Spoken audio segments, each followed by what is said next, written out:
Hello friends, welcome back to my channel. My name is Roshni. तो आज का video उन लोगों के लिए बहुत ही अच्छा जाने वाला है जिन्होंने मेरा पहला वाला वीडियो देखा है। कौन सा वाला? शेविंग वाला।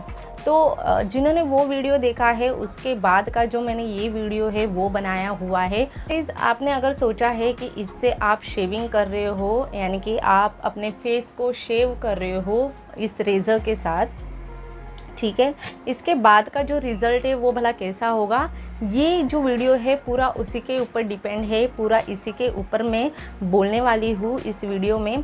तो ज़रूर इसको एंड तक देखिए ताकि आपको जो सारी इन्फॉर्मेशन है वो मिल पाएगी। 15 दिन पहले मैंने एक वीडियो डाला था फुल फेस शेविंग का, जो कि मैंने पूरा जो मेरा फेस है इसके थ्रू मैंने शेव किया था। आप जाके उस वीडियो को देख सकते हो, उसका जो लिंक है मैं डिस्क्रिप्शन बॉक्स में भी दे दूँगी अगर आप देखना चाहोगे। आफ्टर दैन हमें एक बात बहुत ही माइंड में होती है कि रेज़र के साथ हम शेविंग तो कर लेते हैं, बट उसके बाद का जो रिज़ल्ट है वो भला कैसा होगा। तो 5 डेज़ के बाद, 10 डेज़ के बाद, 15 डेज़ के बाद बहुत सारे ऐसे अलग अलग रिज़ल्ट जो है हमें दिखाई देते हैं, यानी कि इसकी जो हेयर ग्रोथ है वो हमें दिखाई देती है। तो गाइज़, आज के वीडियो में मैं आपको आफ्टर 15 डेज़ बाद जो हेयर ग्रोथ है वो किस तरह से होगी और किस तरह से हमारे जो फेस के हेयर है वो आते दिखाई देते हैं, या वो हार्ड है, सॉफ्ट है, या पहले की तरह जैसे हमारे नॉर्मल थे उसी तरह से है।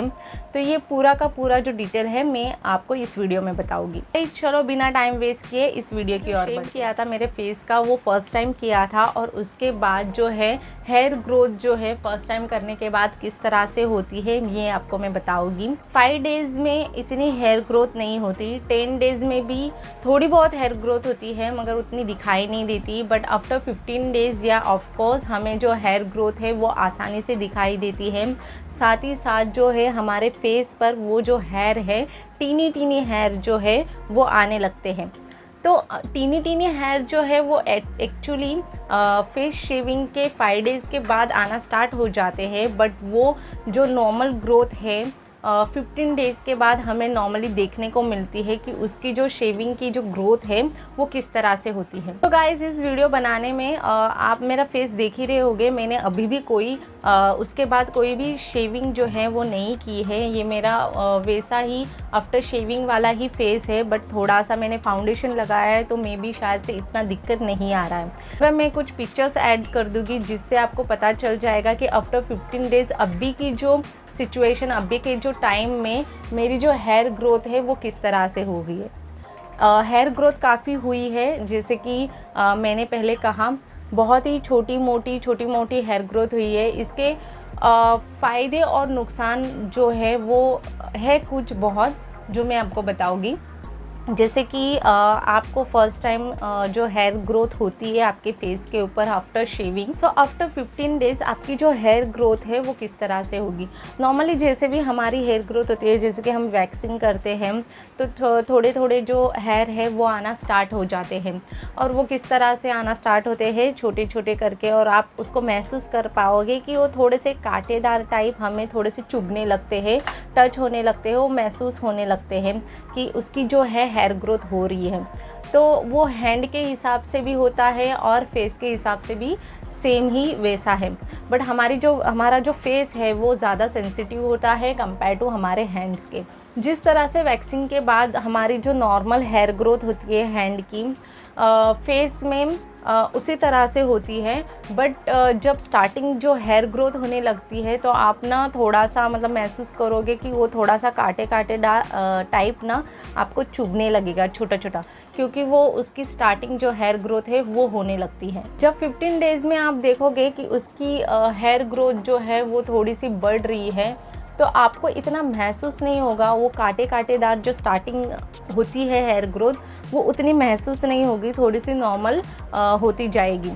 तो 15 डेज़ के बाद जो हेयर ग्रोथ है कुछ इस तरह से मतलब दिखाई देती है। आफ्टर 15 डेज़ मुझे ऐसा कुछ नहीं लगा कि एक ही जगह पे कभी कभी ऐसा होता है कि हेयर ग्रोथ में एक ही जगह पे 2 बाल या 3 बाल मतलब 2 हेयर्स और 3 हेयर्स टाइप मतलब वन साइड में ही आ जाता है। वैसा कुछ फेस में मुझे कुछ दिखने को नहीं मिला।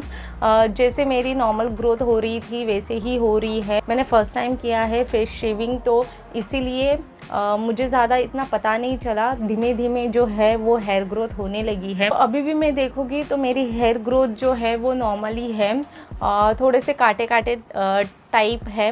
अभी पता नहीं 1 मंथ के बाद इसका जो रिज़ल्ट है वो किस तरह से होगा, ये जो हेयर ग्रोथ है वो और बढ़ेगी या फिर जितनी हमारी नॉर्मली हेयर ग्रोथ होती है पहले उतनी ही होकर मतलब थम जाएगी, रुक जाएगी, वो मुझे पता नहीं है, क्योंकि वो मुझे आफ्टर 30 डेज़ यानी कि 1 मंथ में ही पता चलेगा कि इसका रिज़ल्ट जो है एक्चुअली आफ्टर 30 डेज़ या 1 मंथ में कैसा होता है। बट मैं बात करूँ 15 डेज़ का, तो 15 डेज़ में जो हेयर ग्रोथ है वो नॉर्मल हो रही है, थोड़ी सी कांटेदार हो रही है, मतलब चुभने वाली, बट अभी थोड़ी सी नॉर्मल है, तो उसमें कोई भी मुझे दिक्कत नहीं आ रही है। फेस शेविंग करने के बाद हम बहुत ही अच्छा महसूस करते हैं, जैसे कि हमारी स्किन जो है बहुत ही स्मूथ महसूस होती है और बहुत ही अच्छी लगने लगती है, और साथ ही साथ थोड़ी सी ब्राइटनेस भी हमारे स्किन के ऊपर, चेहरे के ऊपर आ जाती है। तो ये तो इसका प्लस पॉइंट हो जाता है कि जो हेयर ग्रोथ है वो निकल जाती है, हेयर निकल जाते हैं, तो इससे स्किन स्मूथ और थोड़ी सी ब्राइट हो जाती है, अच्छी लगने लगती है।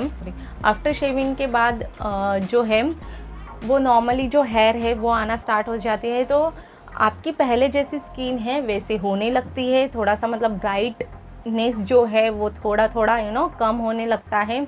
तो हमें ऐसे लगता है कि हमारा चेहरा जो है थोड़ा सा काला यानी कि डस्की होते जा रहा है, तो हम दोबारा उसको ना शेव करने लगते हैं, हमारी वो जो है चीज़ें वो आदत पड़ जाती है।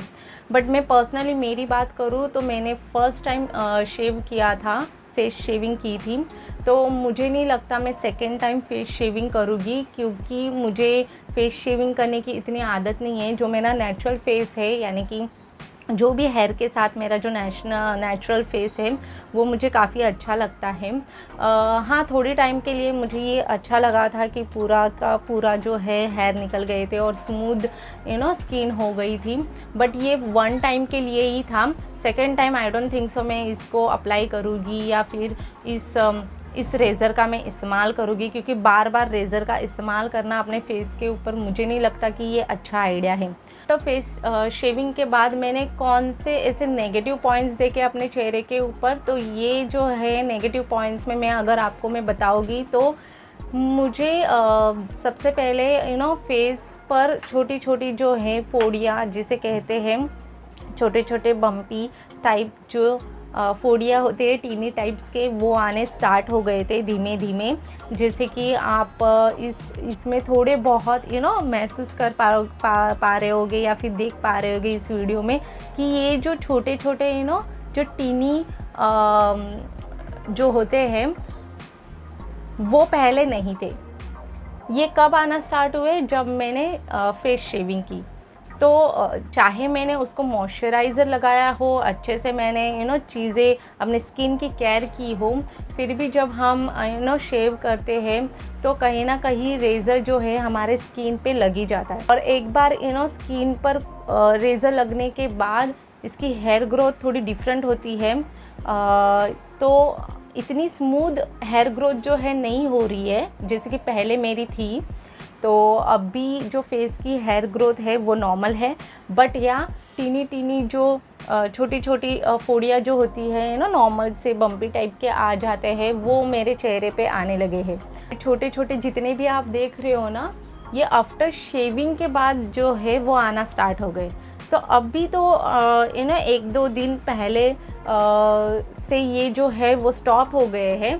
तो ये कहीं ना कहीं स्टॉप हो गए या फिर आगे बढ़े गए, आई डोंट नो। मगर स्किन को लेके बहुत ही हमें टेंशन होती है कि हमारा स्किन जो है हमारे लिए बहुत इम्पोर्टेंट होती है और उसमें कोई भी प्रॉब्लम ना आ जाए। तो फर्स्ट नेगेटिव पॉइंट यही है कि आफ्टर शेविंग मुझे ये जो छोटे छोटे से टीनी जो है वो आ गए हैं चेहरे पे। मेरी डस्की और डार्क स्किन है, इसलिए इतना जो है इफ़ेक्ट दिख के नहीं आ रहा है, मगर जिसकी फेयर स्किन होगी मैं डेफिनेटली कह सकती हूँ उसमें रेडनेस आना स्टार्ट या फिर पिंपल्स जैसे अगर किसी को प्रॉब्लम है स्किन में तो वो आना स्टार्ट हो जाएंगे।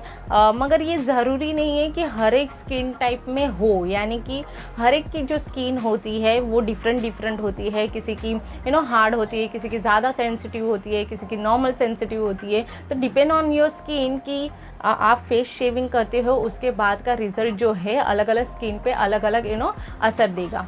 तो मैं अपनी स्किन की बात करूँ तो मेरी डार्क डस्ट की स्किन है और लिटिल बिट सेंसिटिव स्किन भी है, ज़्यादा सेंसिटिव भी नहीं है बट या लिटिल बिट है। अगर उसमें ज़्यादा मैंने कुछ किया तो या डेफिनेटली मेरा चेहरा थोड़ा सा ख़राब हो सकता है। तो मैं ज़्यादा इसको फर्स्ट टाइम जो अप्लाई किया है उसके बाद मैं नहीं चाहूँगी कि इस रेज़र का मैं इस्तेमाल वापस से करूं, क्योंकि ये फर्स्ट यूज़ के बाद मुझे थोड़ा सा जो है उसका टीनी बम्पी टाइप के जो फूडी है वो मुझे देखने को मिली है। तो मैं नहीं चाहूँगी कि इसका मैं इस्तेमाल करूँ। दूसरी बात रही कि फ़ेस शेविंग की, कि लोग ये सोचते हैं कि अब फर्स्ट टाइम जब हम फेस शेविंग करते हैं रेज़र के साथ तो उसके बाद जो है हमें कंटिन्यू करना पड़ता है। येस एग्जैक्टली हमें कंटिन्यू करना पड़ता है, क्योंकि हमारे जो स्किन जैसे मैंने पहले कहा कि फ़र्स्ट टाइम हम करते हैं तो बहुत ही स्मूथ और अच्छी लगने लगती है, जिसकी हमें आदत पड़ जाती है और उसको हम कंटिन्यू करते हैं। ठीक है, अगर आपकी स्किन पे इसका कोई भी असर नहीं हो रहा है, कोई भी नेगेटिव पॉइंट्स आपके स्किन पर दिखाई नहीं दे रहे, तो आप डेफिनेटली कर सकते हो। मगर जिसकी मेरे जैसी सेंसिटिव थोड़ी सी भी स्किन है तो मैं चाहूँगी कि वो इसका मतलब ज़्यादा इस्तेमाल नहीं करे, क्योंकि वो शायद से हमें पता नहीं चलता है कि हमारे स्किन पे मतलब ये सारी चीज़ें कहाँ से आ जाती है। बट येस, कुछ ना कुछ रीज़न के वजह से ही हमारी स्किन जो है ऐसी होने लगती है, डीनी फोड़ी वाली या जो भी होती है वैसी दिखने लगती है। अगर मेरे फेस पर वापस से जो हेयर है वो नॉर्मली उतनी ही बड़े और ग्रोथ जो है वो होने लगेगी तो आई डोंट केयर, मैं उसी फेस के साथ आगे बढ़ूँगी। बट मैं ये नहीं चाहूँगी कि वापस से जो है रेज़र का मैं इस्तेमाल करूँ। बहुत ही मेरे माइंड में था कि मैं हर एक के माइंड में रहता है कि हम फेस शेविंग करें, कभी ना कभी हमारा मन करता है कि फेस शेविंग करने के लिए। वैसे ही मेरा भी मन किया था तो मैंने एक बार ट्राई किया। तो ट्राई जो था वो काफ़ी अच्छा था, परंतु मेरे स्किन पे इतना सूट नहीं किया। सो मैं तो दोबारा इसे करूँगी नहीं। और जो भी हेयर ग्रोथ होगी आफ्टर 30 डेज़ या 1 मंथ या फिर इसके आगे जितनी भी हेयर ग्रोथ होगी मैं उसी के साथ अपनी स्किन को लेके यानी फेस को लेके आगे बढ़ूँगी, तो मुझे उसमें कोई प्रॉब्लम नहीं है।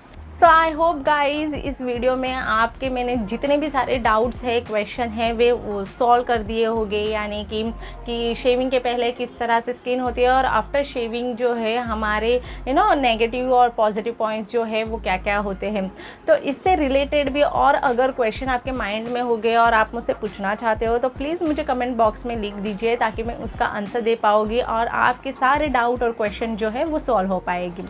सो आई होप ये जो वीडियो है आपको बहुत ही अच्छा लगा होगा और यूज़फुल लगा होगा। अगर अच्छा लगा है तो इसे लाइक कर दो और यूज़फुल लगा है तो सब्सक्राइब कर दो। तो ऐसे ही इंपॉर्टेंट वीडियो के साथ मैं अगले वीडियो में आपसे मिलूँगी।